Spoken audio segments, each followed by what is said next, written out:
Hello, ladies and gentlemen. My name is Stephanie H., aka The Queen Coin, your money mentor and productivity specialist. Today, we're here to talk about the projects, the bricks, the hood, better known as public housing.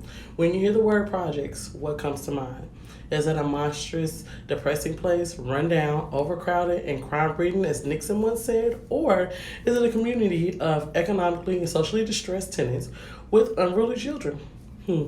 When I hear the word projects, I think of home. I spent many of my childhood years in Sunset and Housing Projects in Syson, Missouri, and at 19B Lincoln Homes in Clarksville, Tennessee. Well, did you know that even though the population is predominantly black in the projects, they were never intended for us?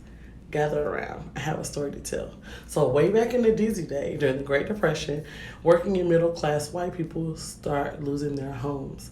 President FDR developed and implemented what we know as the New Deal. The New Deal was a series of programs, public work projects, financial reforms, and regulation enacted in 1933 through 1939. It responded to the needs for relief, reform, and recovery from the Great Depression. It became known as the three R's: relief for the unemployed and poor, recovery of the economy, and reform of financial systems to prevent the repeat of the Great Depression. So, projects for African Americans were eventually built. However, they were in underdeveloped areas where planners wanted to shift African American neighborhoods. The predominantly white projects had superior facilities, amenities, services, and maintenance compared to our projects. If that wasn't bad enough, their projects had a large number of vacancies where we suffered long waiting lists. Then, in the mid 1930s, the government started to lure white families out of the projects by offering federally insured a loan through Veteran Affairs and Federal Housing Administration, which allowed them to buy homes with little to no down payment and a 30-year mortgage with payments that were cheaper than the rates in the projects. Come on, y'all. Really? To keep the neighborhoods white, the VA and FHA guarantees were only for whites. The racially restricted deeds insisted that no homes be sold to African Americans or resold to African Americans. This is one of the first instances of white flight, which is the phenomenon of white people moving out of urban areas, particularly those with significant minority populations, into suburban areas. Homeowners Loan Corp color-coded the map to indicate where it was safe to insure mortgages. This was also known as redlining because they would color the areas red to let the appraisers know that the area was too risky to insure. Furthermore, stated in the FHA manual is incompatible groups should not be permitted to live in the same communities. This was the basis of keeping the white communities white. The FHA also tried to say if they allowed us to move in with them, that their property value would go down. Lies and fallacies. Property values would rise because we were willing to pay more than our white counterparts because our housing supply was so limited.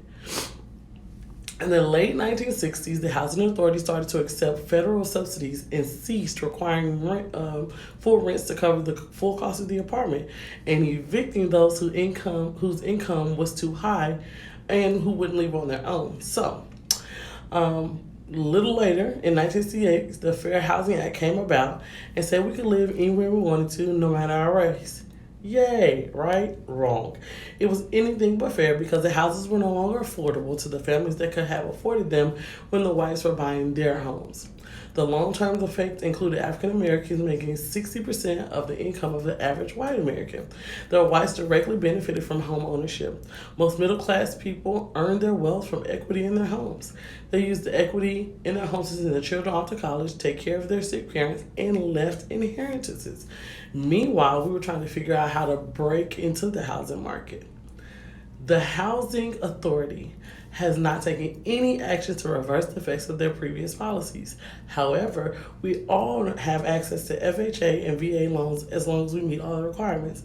I say all of that to say this. The projects were not and will ever be permanent housing solution.